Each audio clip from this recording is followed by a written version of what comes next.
One, two, three.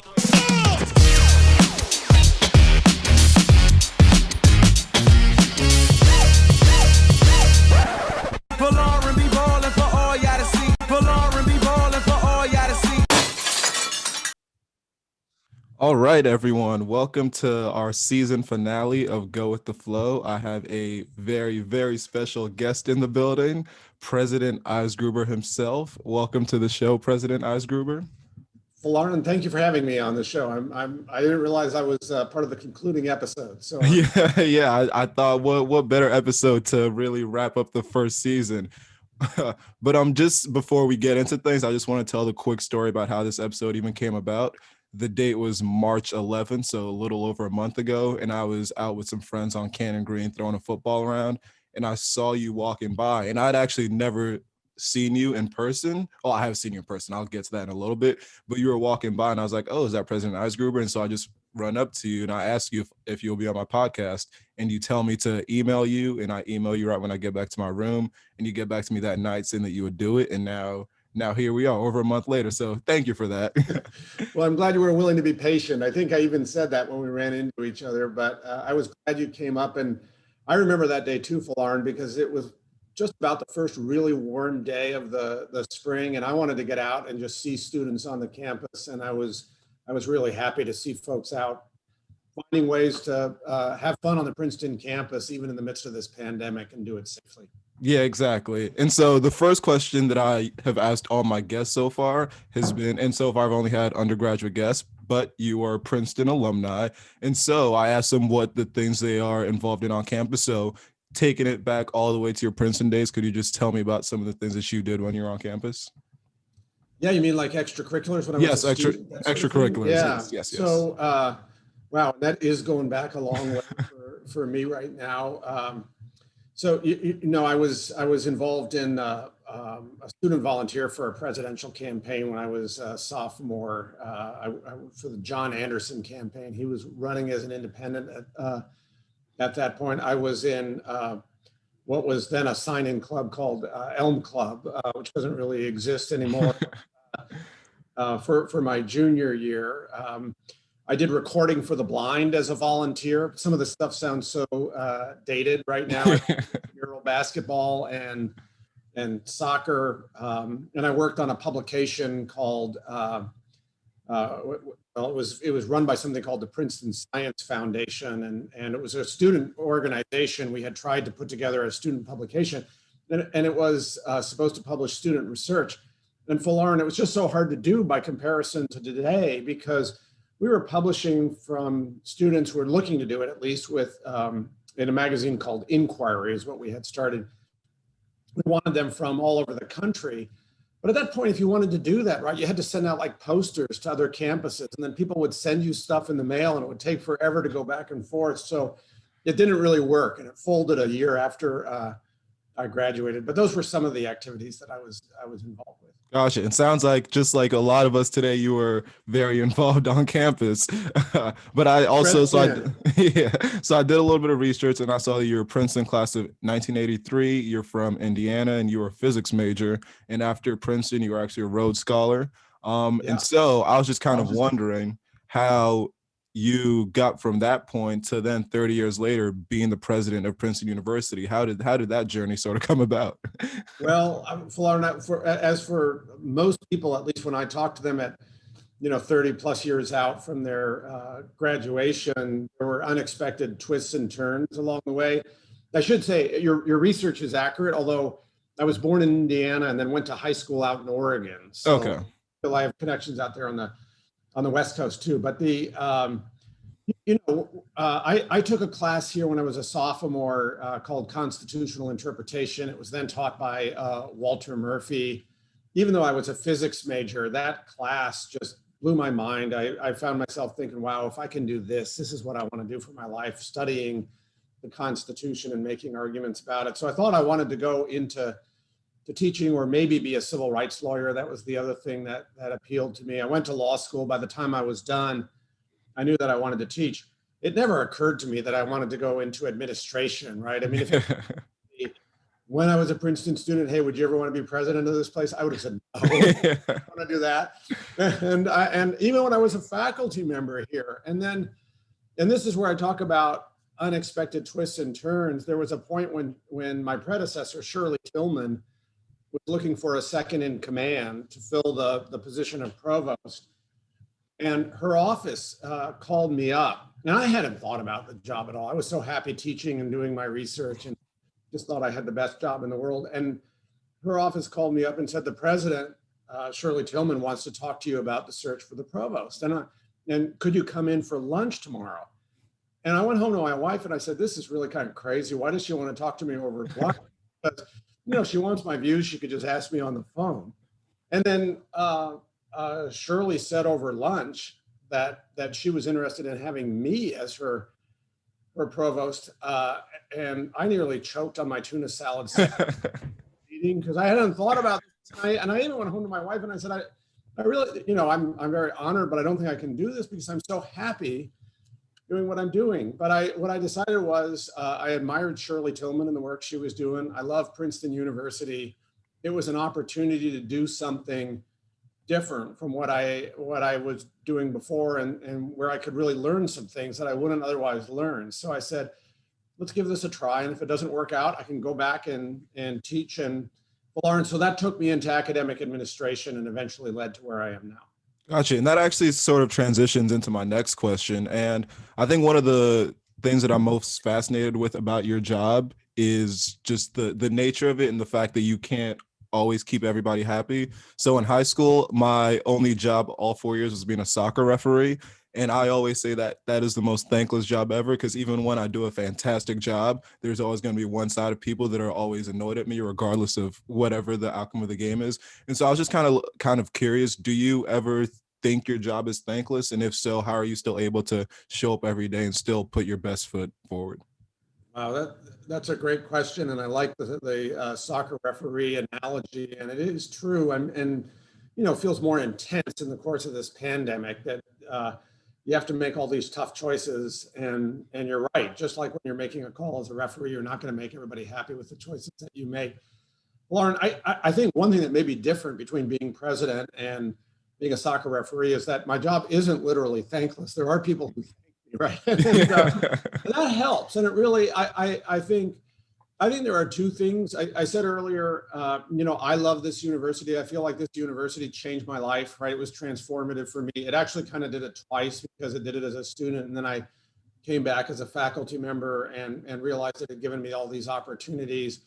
And that love that I feel for the university makes a lot of difference. And then there are lots of other people who love this university, right? And they love the university in a way where they are willing to say thank you sometimes, even when they disagree, and they're willing to be supportive, and they come together even in tough times. And so that for me is what really makes the job doable. I feel like I sometimes say this when I'm talking to alumni now during the pandemic, and I'm just looking at all these Zoom squares on a screen because we can't come together.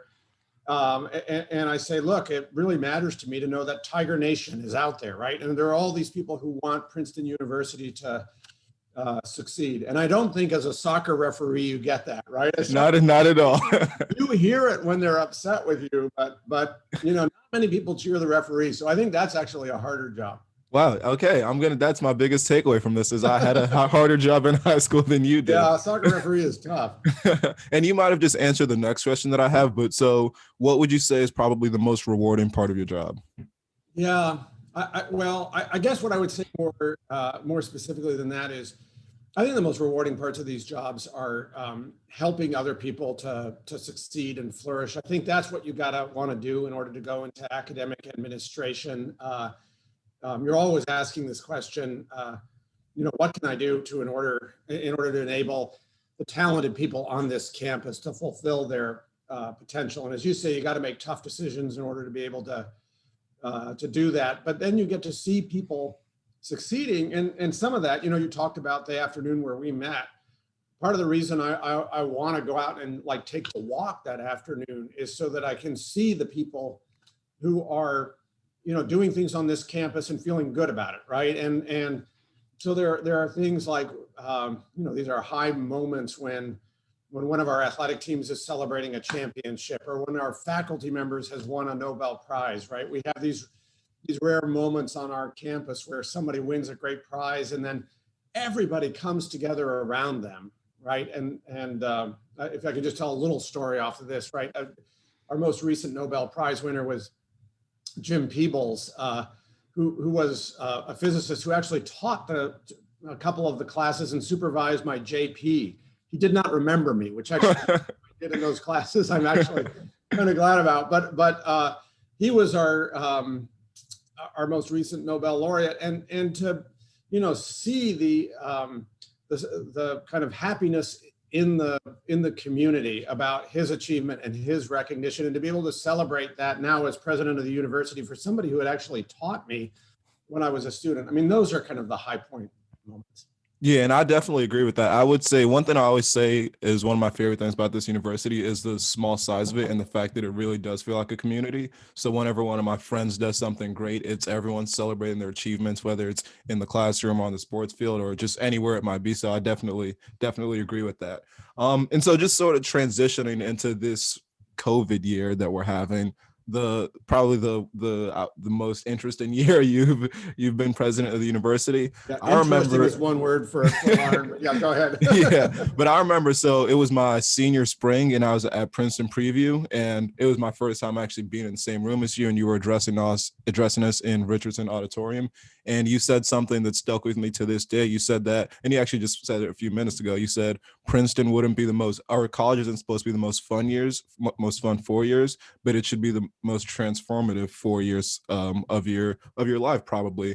And so that is one thing that stuck with me. And so I just want to kind of relate that to this year in general. What would you say the largest impact that COVID has had on both higher education and Princeton will be going forward? Like, what is the biggest transformation? Do you think it's something as simple as classes always being recorded, or something like we saw last week where the acceptance rate might be just a little bit lower than it's been in the past? Yeah, Folarin, that's a really good question, and I'm not sure I know the answer to it yet. So let me just kind of think out loud a little bit about it for a moment. One of the things that some people were predicting at the beginning was that, well, this will push more of education online, right? There had been some people who were thinking, why are we doing all this on campuses and in buildings? You can do more online, and wouldn't that be more efficient and less expensive? I think we've learned the opposite of that. I mean, I'm worried that there will be people who try to push things online, but one thing that really impressed me about what we were hearing from Princeton students over the course of this year was that it became clear as we were planning for the spring semester that our students wanted to come back onto the campus, and they wanted to come back onto the campus understanding all the restrictions that were going to be on place, and really credibly promising to comply with those restrictions. And I have to say, students have been fantastic, which is why our rates have been low, and we've been able to keep operating in the way that we've wanted to do. But that really taught me something, that it was, wow, all the things that I used to talk about what was great about being on the campus. I mean, the in-person teaching, the extracurricular events, the kind of schmoozing sessions around dining room tables or at eating clubs.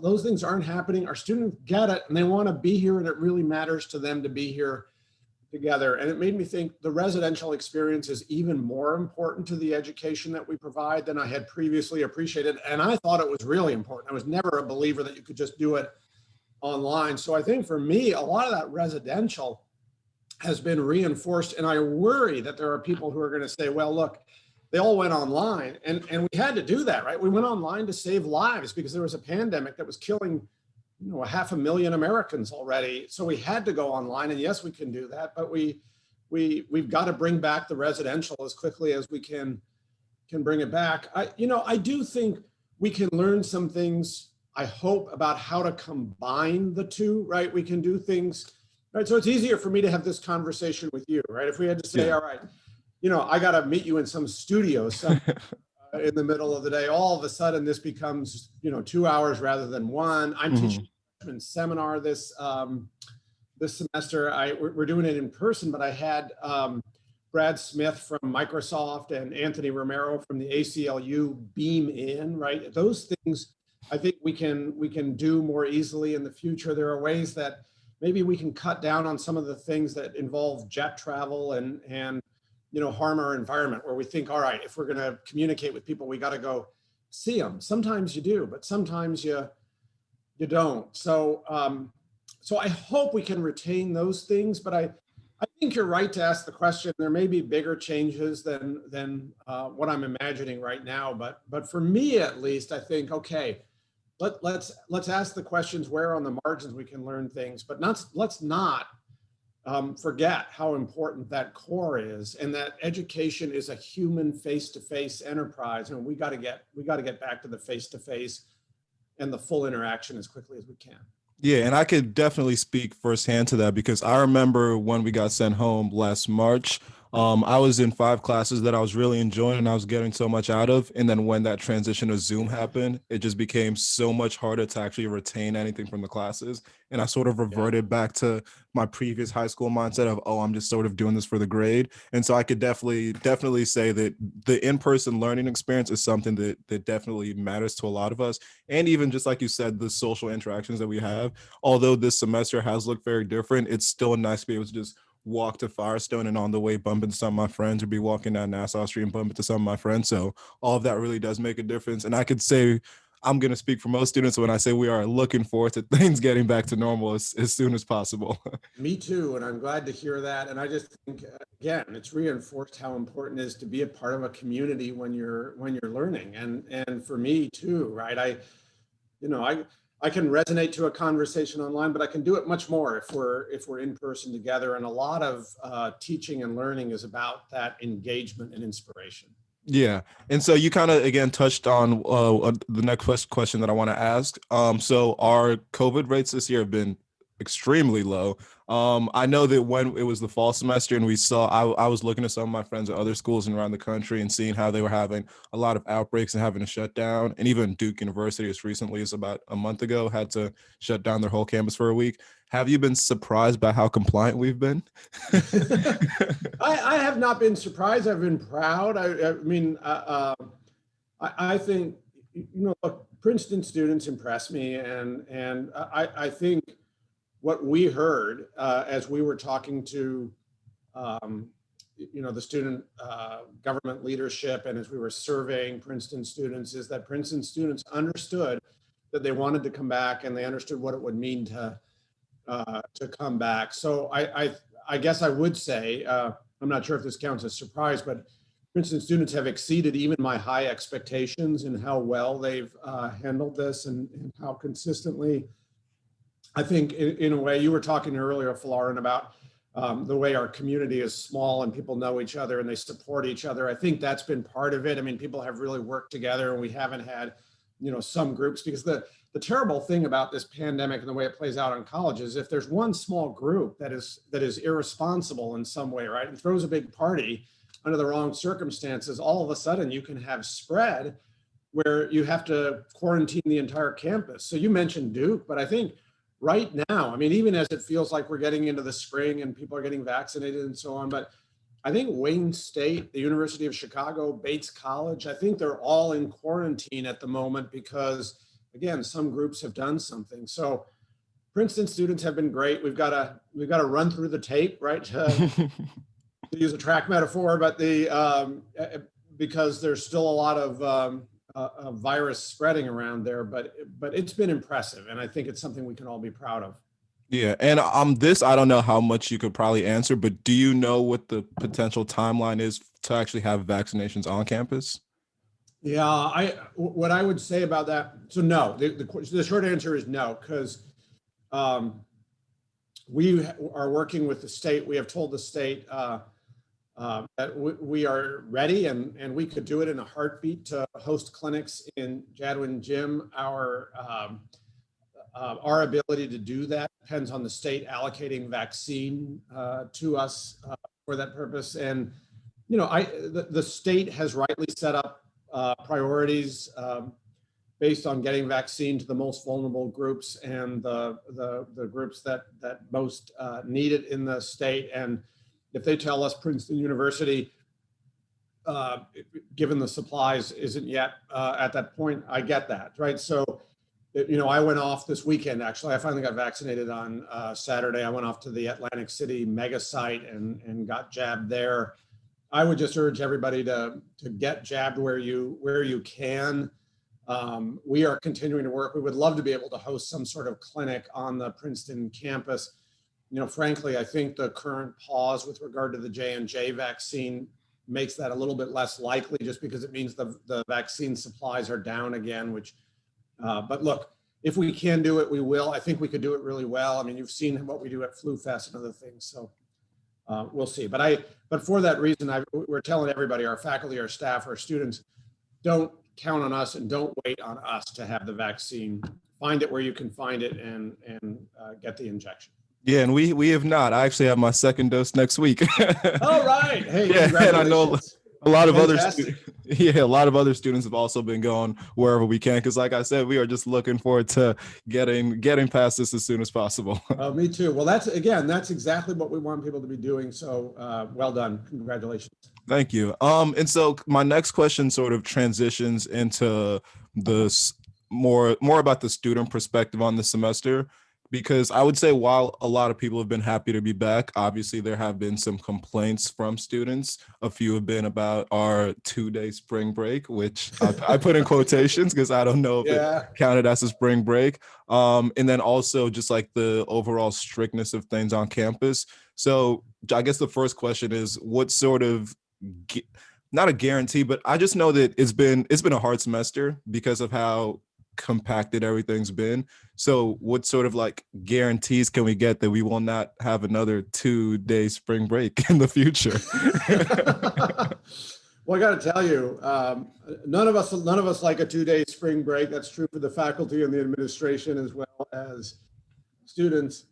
I think you were alluding to this earlier, Folarin. This has been a hard semester. It's been a historic semester, right? I mean, when you talked about the transformations that it put Princeton through, it's put human beings through, it's put our society and our country through. And as I said, I think we've risen, we as a community, as a Princeton community, including our students, have risen to the challenge. But I don't want to underestimate how challenging that's been and how hard it's been for people. What we felt going into the semester, and again, students have been great in understanding this and helping with it, is that we almost had to literally create an orange bubble on the campus, right? So when you arrived, whether it was from, I don't know whether you were coming from Asia or whether you were coming from West Windsor, New Jersey, right? You were arriving on our campus, you were quarantining, you were being tested. It was almost like you had crossed a border. And then once you were inside the border, we had our own controls that made this as much like New Zealand as we could, right? We wanted to keep the rates down as close to zero. And that's why we haven't had to have a lockdown or other kind of quarantine that would be really unpleasant. And we felt because of that, all right, look, we've got to run this through. This is a really hard thing to do. If you start having people traveling off campus, if you have temptations to do that, then you're going to break that bubble. And at that point, as I said earlier, a few people making some mistakes could cost the entire campus. So we've had to do some really tough stuff as a result of that. I really appreciate the way people have stepped up to it. I'm pretty optimistic about the fall, Folarin, and about our being out of this. We haven't ever had to do this in the past. I don't expect to, and I don't want to do it again. Last spring, nearly exactly a year ago, I think we were all hoping and praying for vaccines. We got the vaccines. We got them faster than we have ever gotten vaccines in the history of humanity for this. And now we've got to lean into making things more normal. So I wish I could promise with absolute certainty that we were back to complete normality. I can't make those promises because we've just seen too many unexpected things happen. But I'll tell you what we are planning for is a regular calendar next year. We're planning for in-person, and we're leaning into that. And we recognize that it puts a lot of stress on. So, if someone tells me, look, the fall is going to be something where in a lot of settings, we're going to still have to wear masks. Okay, right? I think you can wear masks if you're indoor in lectures or something like that. If someone tells me, all right, the fall, we may still have to have surveillance testing, meaning we're all going to spit into tubes. a couple of times a week. Okay, we can do that, right? We've learned how to do that.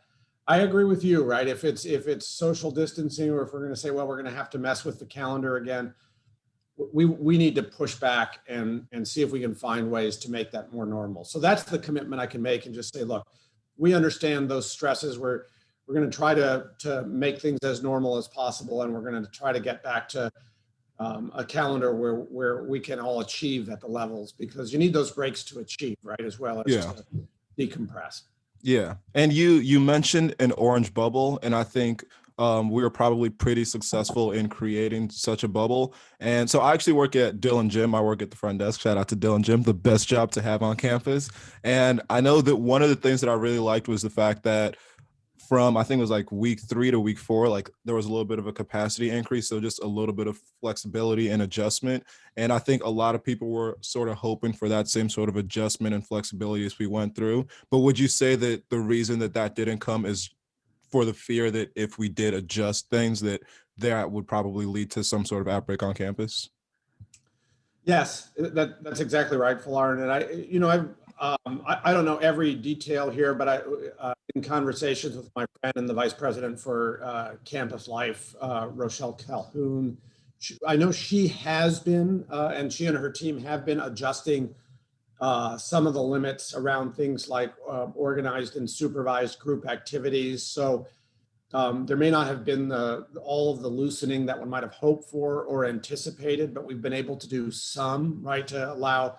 I think there was a recent loosening, for example, and this would have affected what you're doing at Dillon, but a recent loosening around club sports and the circumstances under which club sports may be able to gather, right, or a cappella or music groups that, and again, I don't have the exact details, so forgive me if I've gotten a little bit wrong around that. But I would say, if I were to ask, where did I really see surprises, right, that were disappointing over the course of the term? It wasn't with our students in any way or the on-campus behavior, but I would have expected that after February, we just would have seen case rates drop in the state of New Jersey, right? But right now, even though we're seeing New Jersey vaccinate at a pretty good clip, we're also seeing, partly as a result of the variants and partly for reasons that I don't think people can quite explain, higher case rates. And that's what's having to keep things tight, right?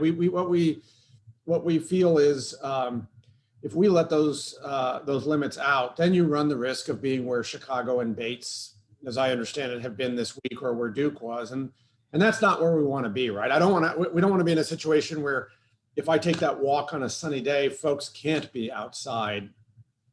And so that unfortunately is the downside. That's what we're coping with. Yeah, and you were correct in your assessment of club sports. I'm on the men's club soccer team, and we've been able to have practices in the bubble. I think the first one being a week ago. So yeah, a little bit of changes. Yeah, a little bit of changes. We've had to be very careful about it, and probably, I don't foresee a lot of loosening in the near future, just because the case rates are so high in New Jersey right now. So that's the challenge. But look, the good news is at least we can do stuff outside. We've been able to loosen somewhat, and I think we are on the path to more normal. But we don't want to, after all the great work that's been done by students and others over the course of this semester, we don't want to end on a low note with in a quarantine. So that's why we're still in place with all these restrictions. Yeah, and so my last question on things that have been making people a little bit unhappy. What would you say to people who would say that the punishments this year for breaking the social contract have been a little too strict? Look, I think again, in circumstances where a small amount of reckless behavior by a few individuals can shut down a campus for everybody, we've got to take that very seriously. So we were really clear about that up front with folks. That's an obligation that students took on. And I will tell you, one of the things that we learned over the course of the fall, because we spent a lot of the fall studying what was going on our 7 or 8 campuses that were reasonably comparable to our own, was that either you react quickly when there are violations or they spread, right? I mean, there is just really no ambiguity about that. And we thought, in the interest of fairness, it's important when some people are complying and others are not, to really be firm about that. So again, it's part of a tough situation that none of us want to be in, but I think we've taken the right policy about that. Gotcha. And so just transitioning a little bit to the topic of the eating clubs.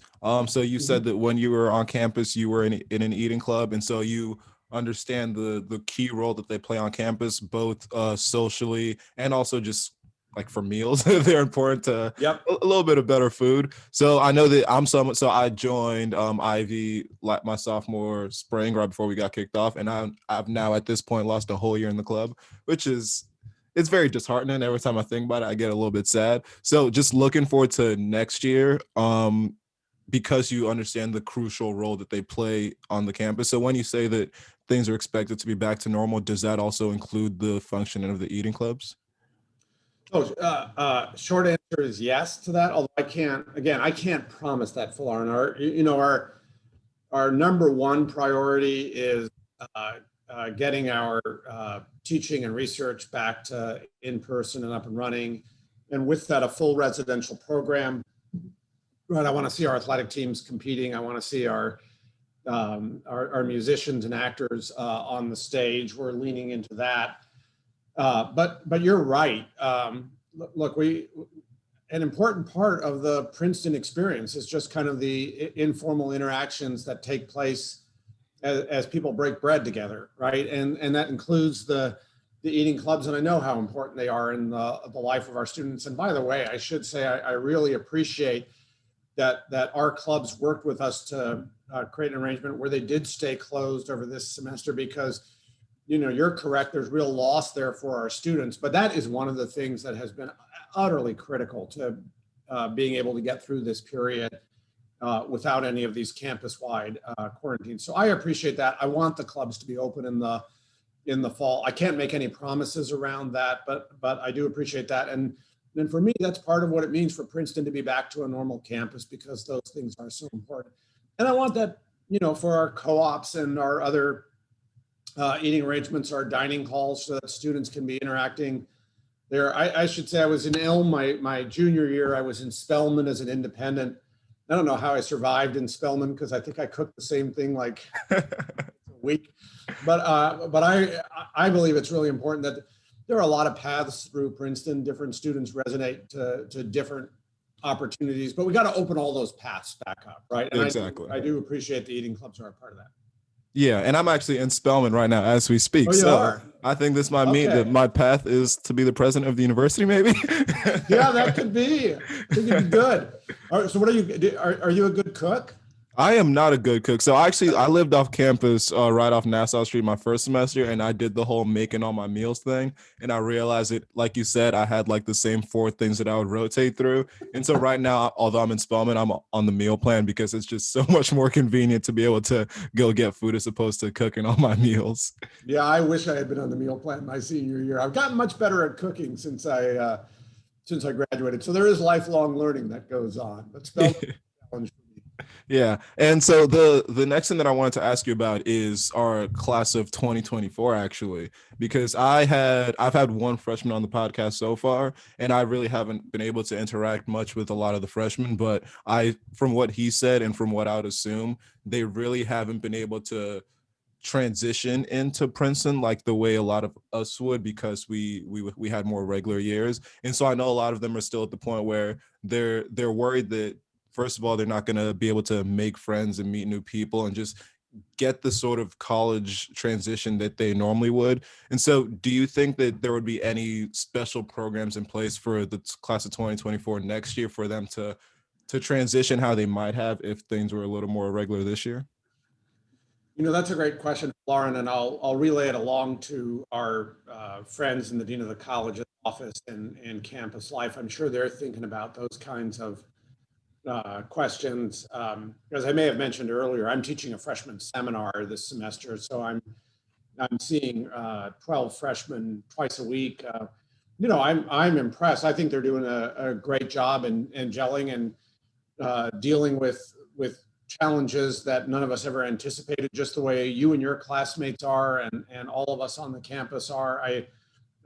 You asked about the transformative effects of this year, and My guess is that not only the class of 2024, but all of our Princeton students who have been through this, although they've lost things that are really important, and there's no gainsaying this, and none of us would ever wish for that. I also think they've learned things that are different from what other classes have learned, and will come through it stronger as a consequence of that. So, I have great optimism for all of our classes who are on the campus right now. I have great belief in the strength of 2024. They also, freshman year was always a hard year. It was a hard year for me. It's a hard year for lots of people. I mean, as I mentioned earlier, and I noted I came here from Oregon. I came all the way across the country. I'd never been in New Jersey before.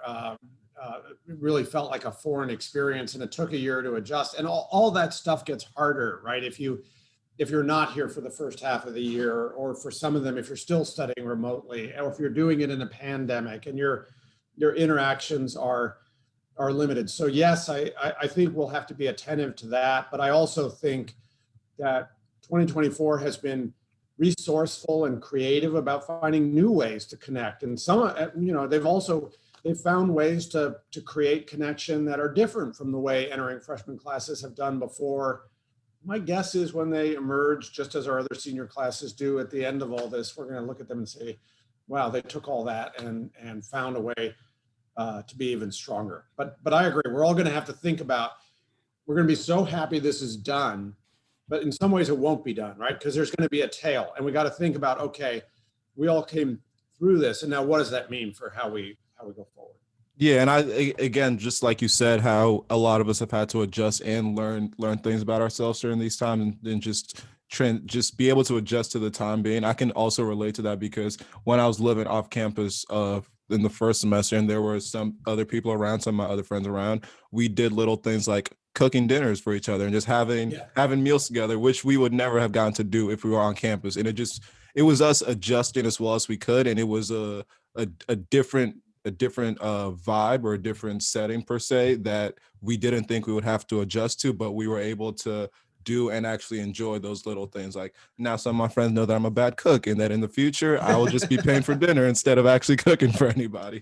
Well, I think figuring out how we preserve some of those things, right? I mean, the pandemic forced a lot of us to slow down in ways we didn't want to slow down, but it also, and I think your story about preparing dinner for your friends illustrates this. It forced us to slow down in some ways that it would be good if we could preserve, right? I mean, for me, one of the things that's been nice is my wife and I met in law school back in the late 1980s, and I think we've had dinner together. Well, I'm certain of it, more often during this past year in the pandemic than at any other point in our kind of two-career marriage, where we were always on the go. And so asking, okay, how do we continue to carve out time for that? It's going to be an important thing. And I think all of us in our lives are going to have those kinds of questions, right? Are there things we learned that we can preserve? That's going to be important too.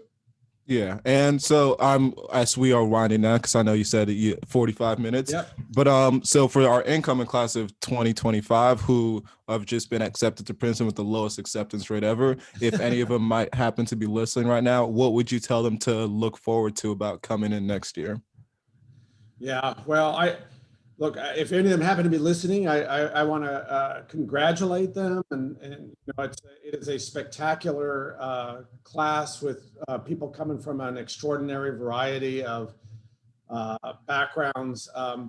I think what they can look forward to, Folarin, is exactly the sort of thing that we were discussing, a community that is really special, where they will have chances once again to get to know one another in person, to connect in human ways with their classmates and with faculty members. I guess looking for a way to sum up the lessons of the pandemic, I would say, it's taught us about the importance of connecting in human ways, right? And that's true about your story about making dinner for friends. It's true when we think about what it is we've lost, right? We've lost some of those abilities to connect in human ways. And now I think as we come in with a profounder consciousness of this, and 2025 comes in with a profounder consciousness of that human connection. Well, that's the essence of a place like Princeton. So, think about how you're going to take advantage of that. Think about, I always think this is good advice for incoming students. Going to office hours, getting to know your faculty members, recognizing what you were describing earlier, how much it matters to be in the classroom, have those human interactions. Think about how special it is to be on this campus where you're just bumping into people that you might not otherwise meet, and think about how do you get to know people who might not be in your social circle or might not be the person who you really think you would have a bond with. The great thing about being part of a campus community, the thing that we need to restore, the thing that we've lost, is the ability to have those conversations across differences and boundaries. Gosh, and that is a very, very good answer. And so sort of the last thing that I want to do with you is, so usually when I have other students on, we do a Tiger Confession section where we go on. Do you know what Tiger Confessions is, by the way? No. Oh, what, Tiger Confessions? Oh, yeah. Yes.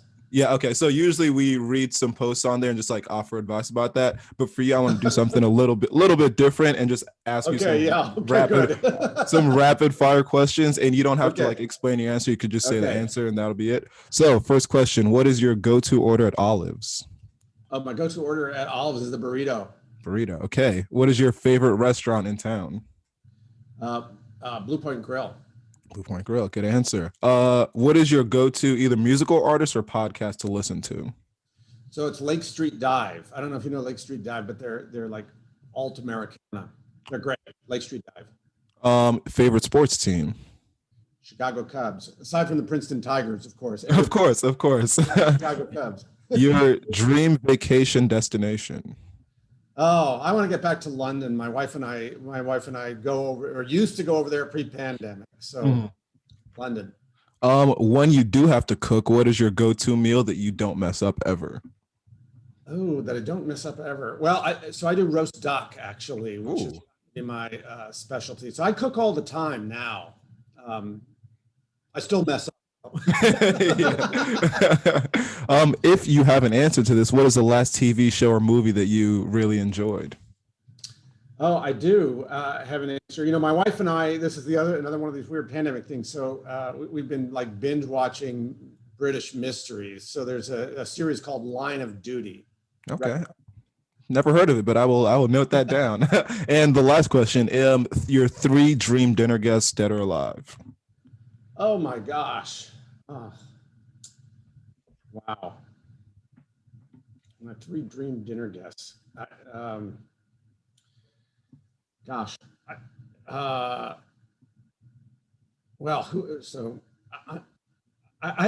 would go with some Supreme Court justices, actually, since I've studied the Constitution, and maybe I'll put James Madison on this list since he helped to write the Constitution.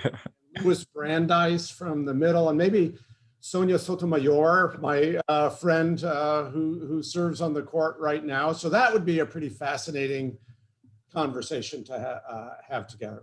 Okay, I like that answer. And so just in wrapping this up, it'll be a weird conversation, but in wrapping this up, I just wanted to first of all float this idea by you really quick. You don't even have to answer to it, but I think that the next time that we are able to have a fully in-person reunions, you should extend reunions to a whole month and allow the classes of 2020 to the classes of 2024 to just stay on campus and have a month-long reunions period to make up for the year and a half we just lost. So that's just an idea that I'm going to float by to you. You don't have to take it up, but it's now you've heard it. That is an amazing idea, and it's fun to be able to think about the things that we're going to be able to do once we're post-pandemic. Exactly, for sure. But we are just right about 45 minutes. President Eisgruber, thank you so much for taking the time out to talk to me. I've really enjoyed this conversation. I hope everyone else enjoys it too and really gets to see a different side of you that they might not have gotten to see before. Folarin, I am so glad. So this so illustrates what goes on a college campus, right? I mean, I took that walk.